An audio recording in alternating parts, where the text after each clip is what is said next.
Hi, welcome to my first video of 2020. I hope you had a great Christmas, or if you don't celebrate Christmas, a happy holidays. Or if you're watching this at some point in the future, hello. I've decided to do a new series of videos which I'll be calling Tech from My Teens. This will be overviews and reviews of technology I had or had access to whilst growing up. The reason why I want to do this is to show how far technology has moved on in the last 20 years or so. So to get things started, we'll firstly be looking at one of the devices that really kicked off my obsession with technology. This of course is the HP 300LX handheld PC that I've shown in other videos. I originally got the 300LX for Christmas as a gift from my father back in 1997, but sadly no longer have the original box or manuals. When this boxed 320 popped up on eBay, I knew I had to have it. I thought it might be fun to do an unboxing and setup of the 320LX, which was the sister palm top that was released by HP at the same time as the 300LX. This device has 4MB of RAM, a backlit screen, and a compact flash card slot, whereas the 300LX didn't include these features. So let's get started. Inside the box we are firstly greeted with the documentation and media. Here is a nice large getting started guide giving a quick overview of the device, such as the location of the batteries and which order to install them. Here we are told how to adjust the contrast of the screen using the keyboard, as some devices used a dial. It also shows the location of the stylus as well as how to perform the equivalent of a right click, which can be achieved by pressing the Alt key and tapping on the screen. Next we have the solution guide. This is a catalogue of third-party software and hardware that was compatible with the line. The PalmTop PC Essential Guide is next, which is HP's own branded user guide giving the user lots of information on how to use the device. Flicking through these pages bring back a lot of memories, as I used this device for a good number of years. The desktop PC software is provided on CD-ROM, which contains Handheld PC Explorer and Microsoft Schedule Plus. Next is the Handheld PC User Guide from Microsoft. This is Microsoft's generic user guide for Windows CE and doesn't contain information specific to this model of handheld PC, but it is incredibly detailed. Here is a product registration card. I'm not quite sure what you get if you registered your product, however. HP also included a CD-ROM with some free and third-party trial applications. Next we have a series of barcodes with the date of the 3rd of July 1997 on. And finally we have the Certificate of Authenticity for Handheld PC Explorer. This is the precursor to Microsoft ActiveSync that was used with later devices to sync your handheld PC with your desktop computer. It seems funny these days to see all this documentation for a product, as manufacturers don't seem to do this anymore. Digging further into the box, we reveal the PalmTop PC itself. If we open it up, we will see the original demo sticker as well as the backlight button. There are no F keys or number pad. On the right hand side of the device you will see a compact flash card slot, which was a 320 exclusive. The stylus is located at the front of the device in a slot and is not held in with any mechanical fastening. Next to the compact flash card slot is the infrared port. This is used to transfer data either between devices or between a PC and the handheld itself. Around the back we have the serial as well as AC in and what looks like where a lock could be placed to save the device from going walkabout. On the left hand side of the device we have a PC MCIA card slot as well as a physical eject button. On the bottom are several doors. The first one at the top is for the AA batteries. Next is the CR2032 backup battery compartment, which is used to preserve the contents of the memory as well as housing the reset button. The front middle door houses the ROM, where the operating system is contained. Although the door is present on the 300, no ROM upgrade was ever released. The 320 could be upgraded to Windows CE 2.0.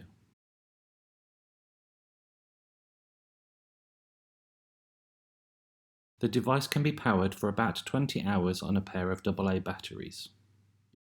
Nickel metal hydride batteries could also be used, and a setting in software allowed the device to charge these whilst being plugged into AC power. CR2032 coin cell batteries were essential to ensure you didn't lose your data if the main AA battery died. Low backup battery notifications were a constant annoyance. The reason for the backup battery was to provide the RAM power. This memory is volatile, which means when there is no power, there is no data. Anything stored in RAM would disappear, and upon turning on the device, after replacements were supplied, generally you would have to set up your device from scratch or restore from a backup. Setting the device to one side for the moment, let's explore the rest of the contents of the box. Included was a docking station, which I had to purchase separately for my 300. The serial cable is pre-installed, but could be removed if required. Also included is an AC power adapter, which plugs into the back of the docking station and provides power to the device whilst docked. I also purchased this for my 300. Without using AC power, using the backlight would quickly eat your batteries, and Windows CE would warn you that using PC, MCIA or compact flash cards, or even synchronizing over serial, could significantly reduce the amount of runtime available. I would say that an AC adapter was a necessity for any handheld PC, as you'll be waiting a significant amount of time copying data either to or from your device. There was a trick that increased the baud rate of the serial connection, which dramatically reduced the transfer and synchronization speeds, but even using this trick, data transfers did have a significant hit on battery life. So let's put all this documentation away and get to installing some batteries into the device. Any AA batteries should work, however in my experience, less well-known brands don't have such longevity as better-known brands, and therefore, if possible, you should pay extra for better quality, which will give the device a much longer runtime. There is a setting in software, as I mentioned previously, which allows you to charge certain types of rechargeable batteries, but not the newer lithium-ion batteries. I don't recommend using these in your device as they may damage it. You could of course use lithium-ion batteries if you charge them outside of the handheld PC in a battery charger that is designed for such chemistry. Technology has moved on in the last 23 years, and even nickel metal hydride batteries are much better than they used to be. Mine was so overused that eventually, towards the end, they held little to no charge. However, I did get my money's worth out of them and saved a small fortune by using them. So let's turn the device on. The operating system is stored in ROM and only takes a few seconds to boot. This was a welcome change to the minutes it could take for PC to boot, and also used as a marketing gimmick. Upon first boot, the device launches into a demo to show off the capabilities of the device. The animations are slow and it's a little like death by PowerPoint. Luckily, you can press the escape key to skip it, and if you ever want to watch it again, the demo key sticker will tell you how to get back there. You are then taken to a setup wizard that allows you to configure the device. First is screen calibration. These devices use resistive touchscreens rather than the capacitive ones that we are used to today. A little bit of force is required for the device to recognize input. I'll spare you the tedium of going through the rest of the setup wizard, and instead tell you that after the screen calibration you are asked to choose your time zone as well as setting the date and time. From there you can enter some personal information which can be displayed when the device is turned on, before eventually being taken to the Windows 95 looking desktop. As with Windows 95, the interface can be controlled via the keyboard or using a stylus or mouse on a PC. The keyboard includes a Windows key which brings up the Start menu, and using the arrow keys can be used for navigating up and down. The control panel is exactly the same as a control panel found on a PC. If we open the System Properties control panel, you can see that this device is running Windows CE 1.0, has 4 MB of RAM, and is running on a Hitachi Super H3 CPU. Next, we'll get out the Windows 98 PC and set up a connection between the devices. The software that's required is called Handheld PC Explorer. Version 1.0 was released but wasn't compatible with Microsoft Outlook 97, which was seen as a bit of a blunder on Microsoft's part and meant that users could only use the older Schedule Plus software to synchronize PIM information. Handheld PC Explorer 1.1 was subsequently released, which fixed this and allowed synchronization of tasks, contacts, calendar and inbox to your device from Microsoft Outlook.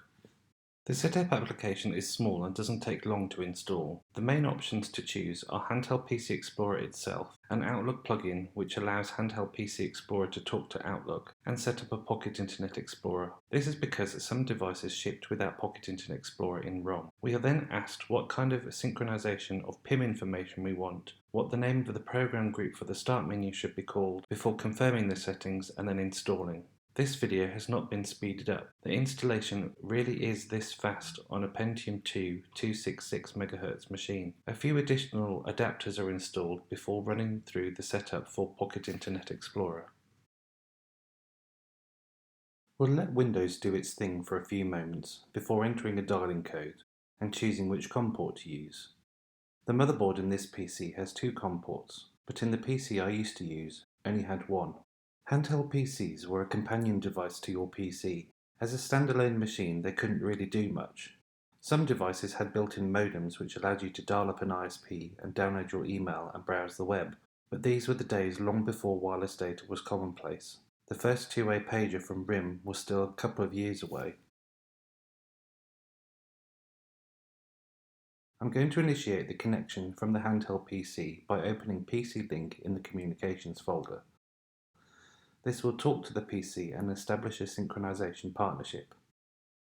Here we can see the PC has detected the Handheld PC and is establishing a connection.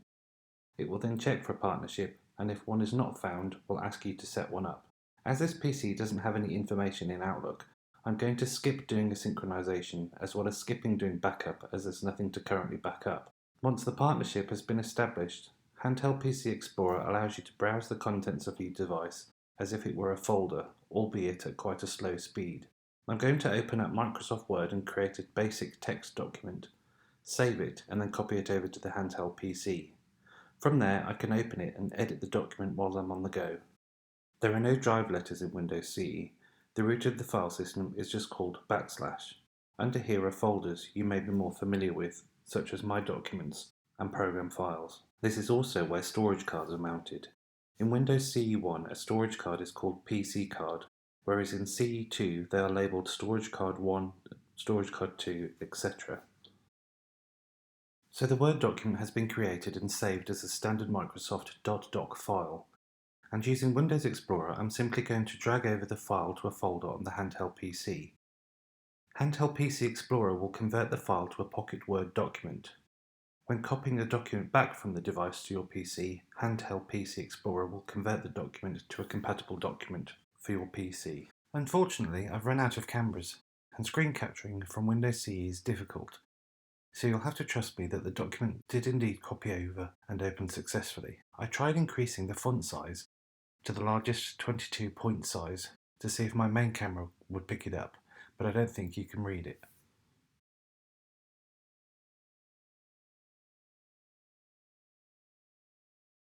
Next, I thought I would try creating a small bitmap image in Microsoft Paint and copying it over to see if it could be seen on camera. The vertical screen resolution of my Handheld PC is 240 pixels, so I set the image size to be 64 by 64 pixels. In hindsight, this should have been 128 by 128 or larger. A simple circle, mouth and eyes were added. Handheld PCs don't natively support bitmap images, so they are converted over to the 2BP format. JPEG and GIF images are supported in Pocket Internet Explorer. This was then copied over to the Handheld PC using Windows Explorer using the same method as before. All software has to be installed via a PC. As there was no App Store, software was either purchased on CD, downloaded from developer websites, or on magazine cover CDs. Application discovery was very difficult, but Microsoft released Power Tools, which was a great collection of free utilities and were a must-have. Here I have a copy of the Windows CE Entertainment Pack, which includes 10 ports of some classic games such as Free Cell, Hearts, Chess and Minesweeper, just to name a few. For the speed of this video, I'm only going to install Free Cell, which takes up a whole 49 kilobytes of storage space. The installer not only installs the software to your PC, but it copies it over to the Handheld PC if one is connected. If not, the software will be installed the next time the device is synchronized. The installer is just like installing any other software, including the requirements of inputting a CD key. As this software is licensed, I've skipped past this part. As I can't easily show you the screen of my Handheld PC, I think we'll end the video here. All in all, I have very fond memories of my Handheld PC, and it's been fun to unbox the 320 after all these years. Yes, the software was limited, the CPU was slow, and the storage pace on my device severely crippled it. But I still got a vast amount of use out of it, and I got very good at solitaire. I spent many happy hours creating pixel art in Microsoft Pocket Paint. Windows CE1 felt a bit like a beta release. Lots of third-party hardware manufacturers chose to skip over this version and instead waited for Windows CE2, which was released about a year later. At the time, I wish I could have upgraded my device to CE 2.0, but worked around the limitations of my device. In the next video, we'll look at some mobile phones from my youth and see how we've progressed from there. Thanks for watching. See you in the next one.